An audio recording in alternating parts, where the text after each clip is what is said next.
Welcome to the Catalyst Sale Podcast with Mike and Mike. Sales is a thinking process. This podcast will help you learn about what works in sales, how to hone your skills, and increase your success. I'm your host, Jody Mayberry, and this episode, we're actually going to look at something that's been going on internally with Catalyst Sale, and that's the Vend Zone. How do you get out of the Vend Zone? Let's start right there, Mike and Mike. What is the Vend Zone?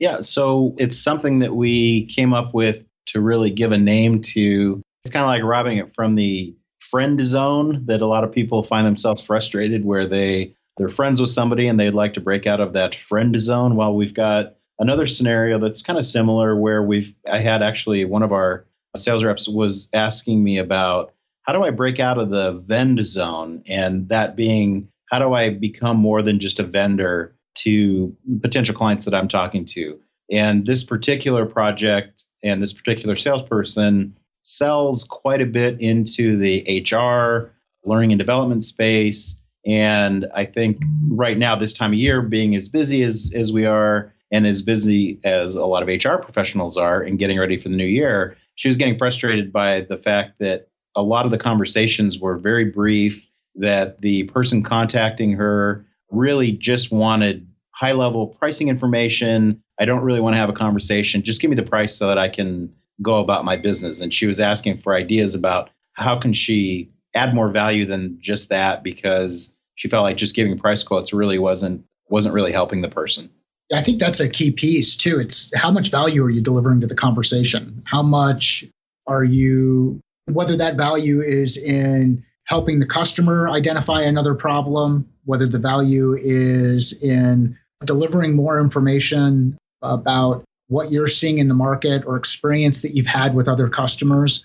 The more value you can deliver to the conversation, the easier that transition is from being stuck in that friend zone and moving to a point where you're actually moving business forward.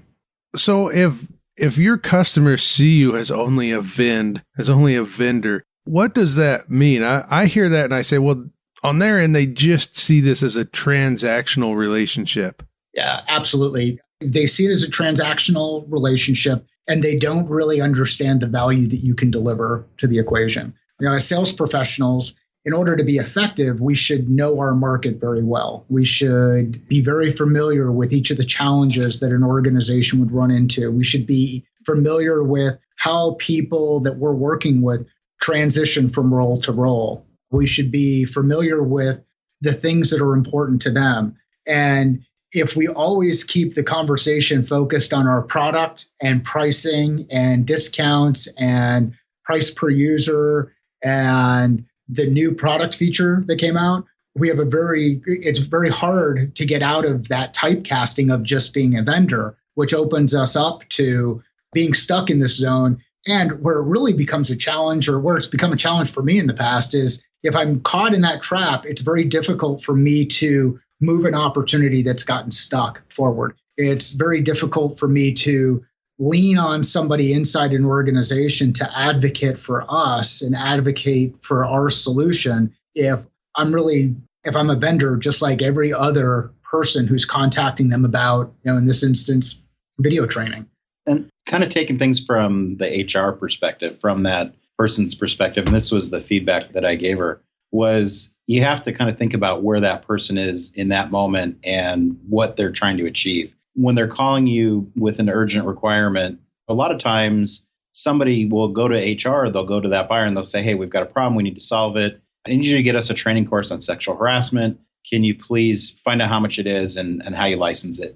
And so they're very task focused at that point where they're saying, okay, they've got somebody internally that's asking them a very specific question. They need to get that information back to that person inside their organization. And when they're calling you, they just want to get answers. And so either they didn't find what they needed on your website, or now they've decided, okay, I better talk to somebody to make sure I have the right information. And you have to sort of respect that a little bit and say, okay, let me help that person get what they need so that they can complete the task that they're on a mission to solve, and don't have the expectation that just because they've decided to call you that day, that they have 10, 15, 20 minutes or what have you to get into a discussion about all the challenges that they have as the HR VP or whatever the case is, and really have the discipline to say, let me solve the immediate need, but then figure out how might I be able to revisit with this person when the timing might be a little bit better. So you have handled the immediate need and got them the information that they wanted or helped them with their transaction. But how do you keep your eye on the longer term and start building that relationship and move out of what you call the Vend zone?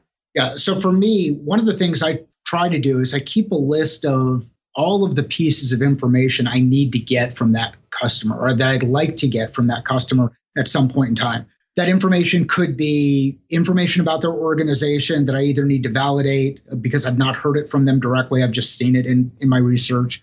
It could be access to people inside the organization. It could be the names of people who might be in a similar position with a group that we are not working with today. But I keep this list of things that I'd like to get from the customer so that I've always got something to trade with. So when they ask for something, I'm able to deliver something. I'm able to ask them to deliver something of value back to me that's not financial.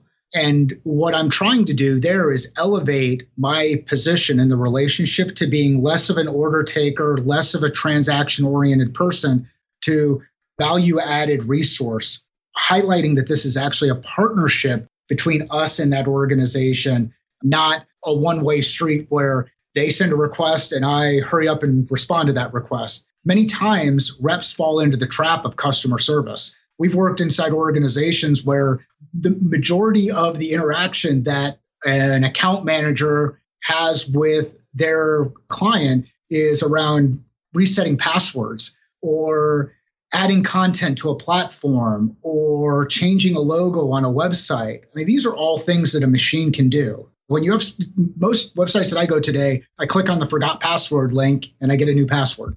If you can be replaced by a machine, you've really got to ask yourself, am I delivering value, real value, personal value back to that organization? And that personal value could be based on what you know about the industry, what you know about the market, what you know about that role. So for me, I like to ask a lot of questions in this instance. And sometimes it can drive people crazy. And I get that. But I don't want to continue to go down this vicious cycle of being in that vendor trap, because the challenge that happens at the renewal period is I've opened it up to be vendor whipped. Well, what I like about your answer is that when I first started thinking of this question, I was kind of putting it on the other end of it. But really what you're saying is, yeah, they may view it as transactional, but what are you doing to make it more than just tasks and transactions? What are you doing to show that you're a thinking sales professional?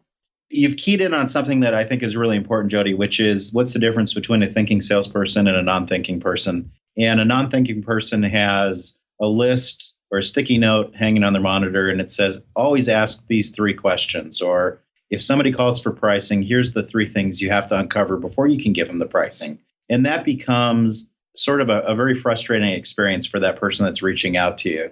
I think what a thinking salesperson does is tries to be as responsive and engaging as possible, but also recognizes that sending a person down a loop of open-ended questions that they just don't have time for, think strategically about maybe one question that you could ask that would set the groundwork for a future conversation. So, for example, in the example that we're talking about with the video training, we also know that they have a schedule or a roadmap of content that they're considering producing in 2017, and they haven't made those final decisions yet. And if you're talking to somebody that would be important to talk to get feedback about making those decisions, a real easy question that you could ask that person is, I know that you need the pricing here. I'm happy to get that for you. Here it is. By the way, we're getting ready to do our planning for 2017. Would there be a time maybe I could follow up with you, or maybe we could schedule another time when you have a moment to get your feedback about that schedule for next year? And you're giving them what they need. You're looking to help them as quickly as you can, but you're setting an expectation that you would like to be able to talk to them at a later date, and maybe at a time when they have a little more time to afford, where their expectation is they just want to be a valued advisor sort of thing. So that's just one way where you might be able to set the stage, not to try and conquer everything in that initial call, because I think that's what the source of frustration was. It was like, wow, they finally called me after about 15 outreaches, and now they finally get on the phone with me and they don't want to talk to me. And I think the frustration came from the idea that she wanted everything to happen in that one phone call. It reminds me of that scene in Tommy Boy when he's sitting at the restaurant and he's petting his newfound sale, which is a bread roll. And as he was talking about his sweet little precious bread roll, and I'm going to butcher this, but he's talking about that, he ends up just ripping it apart because he tries to push the sales process forward so fast. So, I think another thing, and we've talked about this, from time to time, it's slow down. There's an immediate need on the customer. They've got some urgency on their side. You can't create urgency on the customer side. You can identify it. Take this as an opportunity to help the customer, but also continue to work on your roadmap, have those next steps established, and start to really define expectations as you move the relationship forward. Well, the whole subject of this episode has been playing on the friend zone if you're trying to date somebody. So there are times where you desperately want to get out of the friend zone into a different zone, and it just won't work for you. Are there cases where that happens here where you just cannot get out of the Vend zone? Absolutely. There's times when that will be the nature of the relationship that you have with that prospect. There are some people that they just want to have that sort of that very basic utilitarian, you're my vendor, give me what I want when I want it. But I would say that's the vast minority of people that you'll deal with. And I think it's important to identify those, especially if it's a customer that you deal with on an ongoing basis. Be okay with that. And just the way I look at those relationships is I just try and add value whenever I can. And over time, if I add enough value, maybe they'll warm up to the idea of having a conversation with me. But I also accept the fact that if that's just the way the working relationship is going to be, that's okay. That's usually the sort of the outlier and not the norm. And what I focus my energy on people that are willing to kind of move forward. So yeah, I would say there's a lot of parallels there. But just like that friend, you probably don't want to stop being friends with them. You just keep them as friends. And that's okay. And a lot of this stuff gets identified pretty quickly through the qualification process. As you're gathering information, you kind of determine where is somebody going to fit, and are they ever going to come along that way, or is the relationship always going to be like this? So just remember that if you qualify properly, you can identify those instances, and you won't waste a lot of time trying to turn somebody into something they're not going to be. What's the old saying? You can't fix crazy. Yes. And I see the danger there is maybe not with the relationship where you're in the Vend zone, but the time you devote to a sales relationship that's not going past that, you're taking away time that you could spend on a relationship that you could grow even further. And this may be a topic for another podcast, but sometimes you get to the point where you have to fire a customer. It just doesn't make sense for you to enter that relationship anymore. It's not beneficial for the business. It's not beneficial for them. They're not in that ideal customer profile that you've defined as an organization. And when that happens, you've got to make decisions. Don't make those decisions alone. Lean on the leadership inside the organization. It might not be them. It might be you. And it's hard to come to grips with that, but it may just be that your personality clashes with that person. They don't like your approach. And you're better off passing them on to somebody else in the organization who has a different demeanor. Yeah, that's a good point. As soon as you started talking about that, I immediately thought of a past client that it was a large enterprise client. And this buyer had earned a reputation for being very difficult to deal with, was very short fused. None of the sales reps were able to build a rapport with this person. It was a problem account. I think most of the sales executives that had worked on that account or the sales directors that were involved with the account would have definitely classified it as one that, well, if it went away, it wouldn't be the end of the day. And one of the things Mike highlighted there was the fact that personalities do come into play. And it was compounded by the fact that internally there was a belief that that's just the way this person was. And the only way you can deal with that person is by mirroring the behavior and being abrasive and direct and kind of give it back the way you get it kind of thing. And I think one of the things that really changed that relationship with that client was recognizing the conflict between the account executive and the buyer, and then aligning somebody with a different disposition that could bring a different outlook to the table. And it made a world of difference. Somebody that really matched with that person's communication style and that understood them. And for the first time, I think that buyer felt really like she was being heard.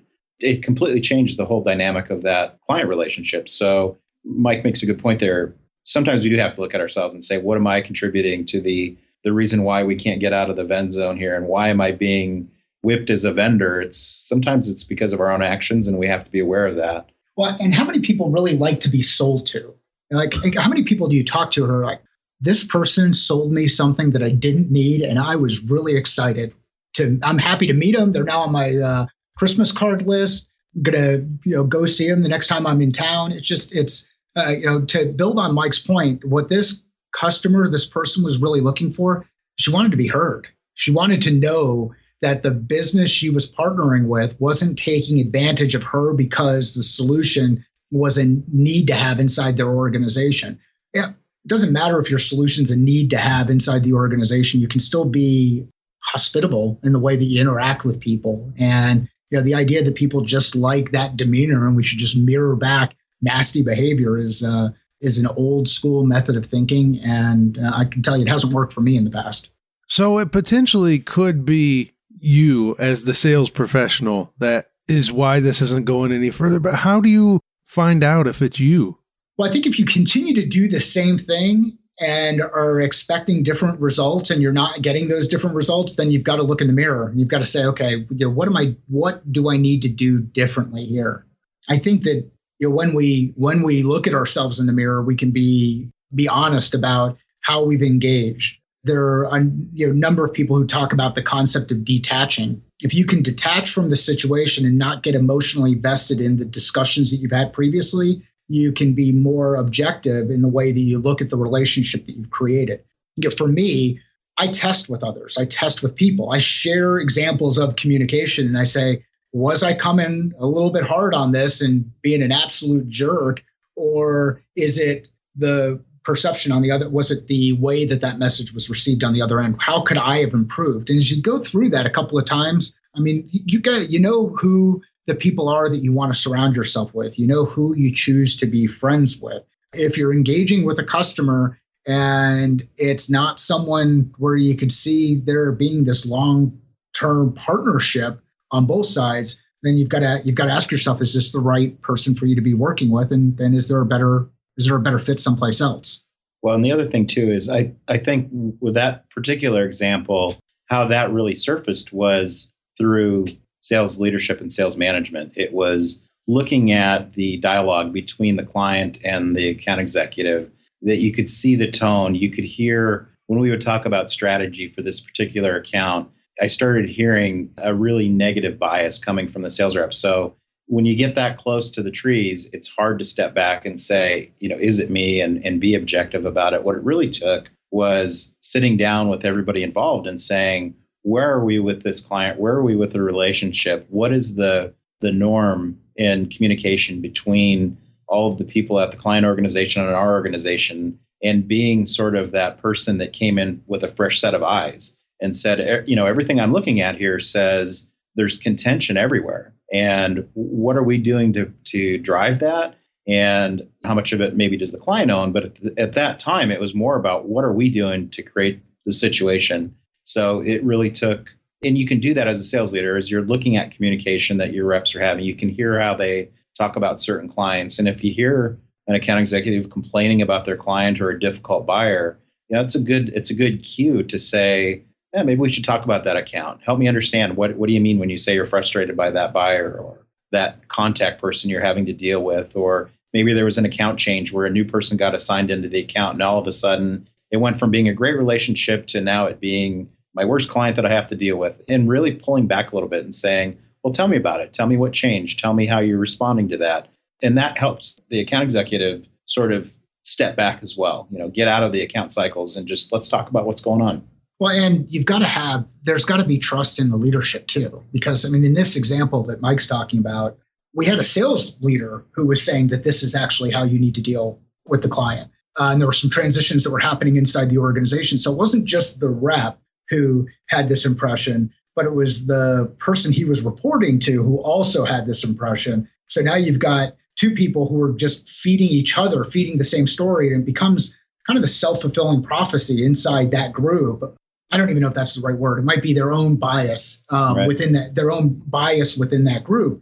So by having that fresh set of eyes that you can count on and can trust on, and it's tough. I mean, when you think about those people who are really successful in sales, most people will tell you it's that lone wolf, the one who goes at it on their own, the one who is going to be this hard charger, aggressive, what have you.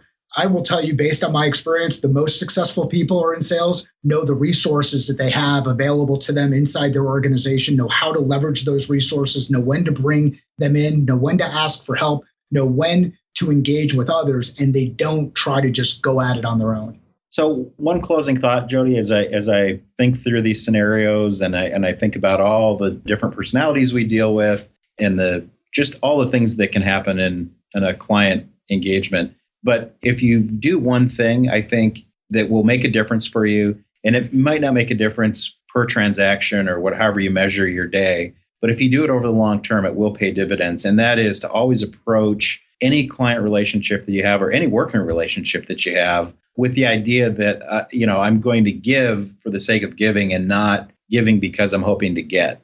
And I think that's a basic philosophy. And I see that printed a lot in different motivational sort of sayings and things like that. But it really is true. If you set out every day to help that person that's just looking for a pricing inquiry or help the person that's just looking for a quick answer, just do it with the intent of, I just want to help this person. And if you do that consistently over time, what you'll find is that at some point, it usually pays off because either you're looking for help from somebody else or whatever the case might be. But if you make your philosophy give to give instead of giving to try and get something, not only will you not be as frustrated when you're not getting things back, but I think you'll find that over time it's just a better way to approach people. Well, this has been great stuff. Hopefully, Mike and Mike have given you some ideas on how you can first recognize you're in the Vend zone and second, begin to move out of the Vend zone. So thank you so much, Mike and Mike, and thank you for listening to Catalyst Sale. You can find out more at catalystsale.com.